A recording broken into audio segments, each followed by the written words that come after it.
Hey guys, what is going on? Welcome back to another day here at Just Because Racing, featuring the lady. So today we're going to be doing an exhaust on her bike. That's what you can hear in the background. So let me just show you guys real quick what it sounds like from the factory, and then we'll kind of run you through what we're doing and then show you what it sounds like after. Okay, so what it sounds like, it's kind of a cold start.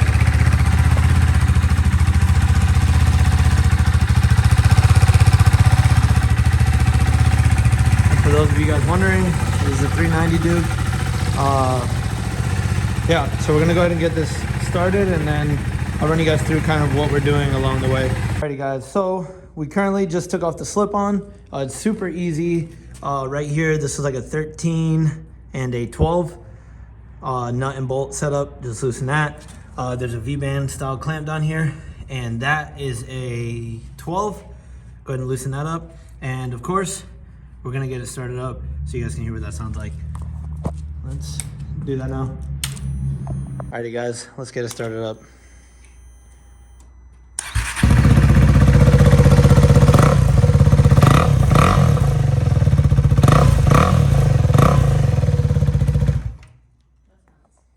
Alrighty guys, so we got the exhaust off.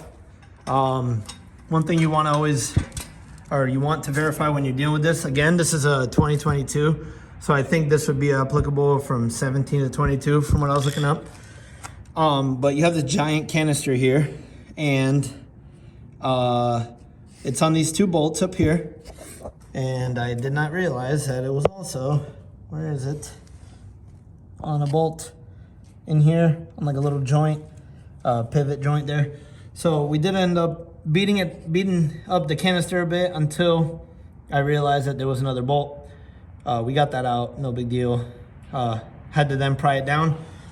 I don't know how hard it would have been to get the canister off up here if we would have had all the bolts out, but it wasn't really a lot of room in here because the canister fits in there kind of snug.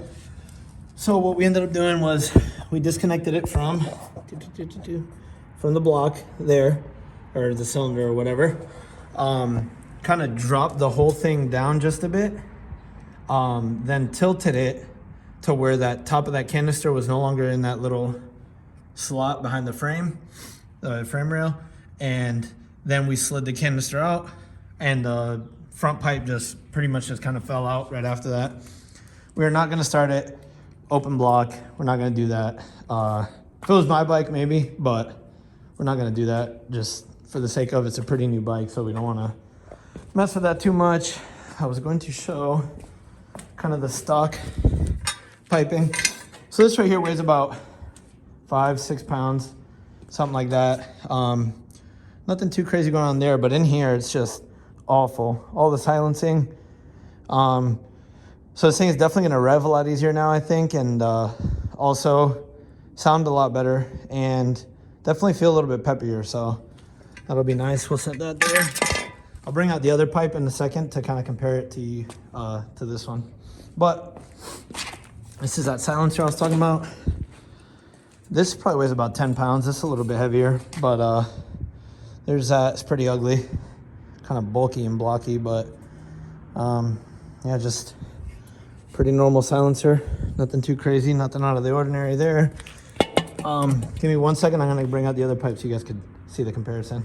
Alrighty guys, so here's almost fell off that. All right, so here's a comparison of the two. I'll stand this one up. It doesn't stand very well, but anyways, there you go. So they do route the same way, so they're definitely a good fit, so that's nice. I'll talk more on that once we actually start putting it on, because if it's a pain in the ass, and it's not a good fit, right? But so this is the Dominator. I believe it's a CP DP something. I'll see if I actually put a link in the description for this, but yeah, I mean, it's pretty nice welds, pretty clean all the way over. We just only heard it online, so I don't know what it's going to sound like. I'll review that afterwards, but as you can see in the factory exhaust, it does have a dent there, And in this one, it also has a dent there. It is just a thing. Every KTM full exhaust, KTM 390 in this body style or iteration of it, 17 to 22, it does have that dent. Don't know why. I think it's a fitment thing, but we'll check once we get it on. But yeah, so that, and in place of this gigantic canister, there is a little, this is the exhaust tip as well.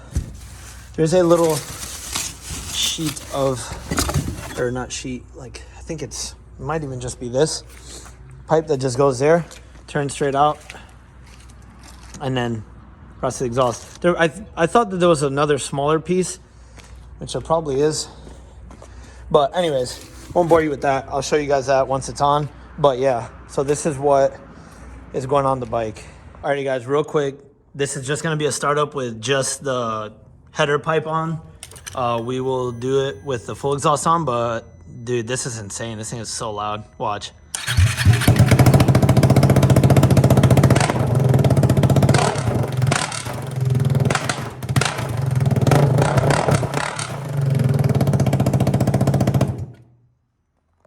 Alrighty guys, so here we are. This is a final startup, sorry.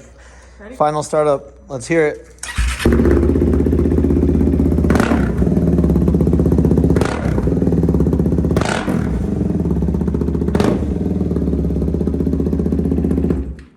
All right, that is very nice. So guys, and it's gonna smoke for the first few startups and first few running, because it's obviously new piping and everything. But so you clamp this up here, comes the clamp and all that. Kind of reinforcement with the little nuts there as well. You go underneath there, just show you through up here. Where that canister had a bolt on the bottom there, it has like a little clamp. It's not the best fitting, it's a little loose, but it works. If we hear a lot of rattling or something like that, I might put a bushing over it, but if not, I'm not really that worried about it. Exhaust is supported pretty well. So we do have two. Still put on this front plastic piece, but ultimately it runs under there, back factory location. So it turns out that the dent in the tube is for the, I'm assuming this is like the drain bolt for the oil. So that makes sense, is to be able to have that bolt be able to come out freely. So we want to make sure that that's lined up well, and it is. Got your pipe, O2 sensor, and your flange. So that is it. I'm gonna just turn it back on, see if shouldn't have a check engine light, but since we are now running Bluetooth cats, we want to make sure that we don't get a check engine light.